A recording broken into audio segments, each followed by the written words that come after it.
আমাদের কাছে আসলে গত রাতে একটা ইনফরমেশন ছিল যে এই রোড হয়ে বিদেশি কিছু মদ যাবে ঢাকাতে। তো গত রাতে ইনফরমেশন পাওয়ার পরে গত রাতে এই মহাসড়ক কেন্দ্রিক আমাদের বিভিন্ন জায়গায় আমাদের বিভিন্ন পার্টিকে রাখি গোপনে, কিন্তু মালামাল গত রাতে যায় নাই। তারপরে আনুমানিক আজকে সকাল 10টার দিকে খবর আসছে যে আজকে দুপুরের যে কোনো একটা মুহূর্তে তারা মুভ করবে। তখন আমরা আমাদের এই হাইওয়ের বিভিন্ন গুরুত্বপূর্ণ, আমাদের কাছে যেগুলো গুরুত্বপূর্ণ মনে হয় অপারেশনালি, সেই পয়েন্টে আমাদের অফিসারদের নিয়োগ করি।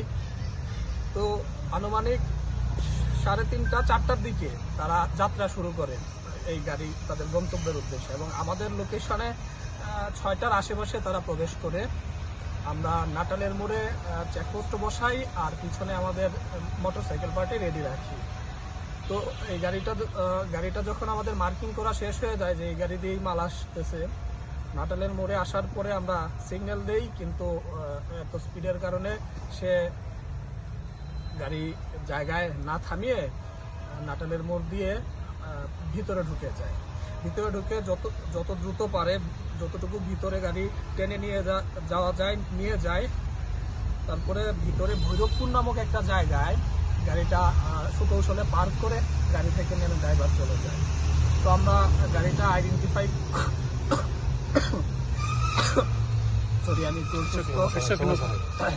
গাড়ি আইডেন্টিফাই যেহেতু আগেই করতে পেরেছিলাম, তো আমাদের পার্টি সবাই গাড়িটাকে গিয়ে কর্ডন করে, তারপর স্থানীয় লোকজনের উপস্থিতিতে আমি নিজেও সেখানে ছিলাম। আমরা একজন মেকানিকের সাহায্যে গাড়ির ব্যাক সাইডটা প্রথমে খুলি, দেখি যে ওইখানে বস্তা ভর্তি ভারতীয় চূড়াই মদ আছে। তারপরে আবার আরেকজন মেকানিক নিয়ে এসে সামনের দিকে দুটো দরজা খোলার পরে দেখলাম সামনের দিকেও কেবিনের মাঝে কিছু বস্তা ভর্তি ইন্ডিয়ান মাদকদ্রব্য রয়েছে। তারপরে গাড়ি আমাদের ক্যাম্পেইনে কাউন্ট করে এখন পর্যন্ত আমরা সর্বশেষ যতটুকু জানতে পেরেছি 1648 বোতল ভারতীয় বিভিন্ন কোয়ালিটির মোট 9 প্রকারের 1648 বোতল মদ আছে, যার আনুমানিক বাজার মূল্য, আসলে অবৈধ জিনিসের বাজার মূল্য তো যার কাছে যত বিক্রি করতে পারে, তারপরে অন অ্যাভারেজ 54,04,000 টাকা। হচ্ছে কাউকে ধরার সুযোগ হয় না আপনাদের? কাউকে ধরতে পেরেছেন? একজনই ছিল আমাদের কাছে, সরি, একজনই ছিল গাড়িতে।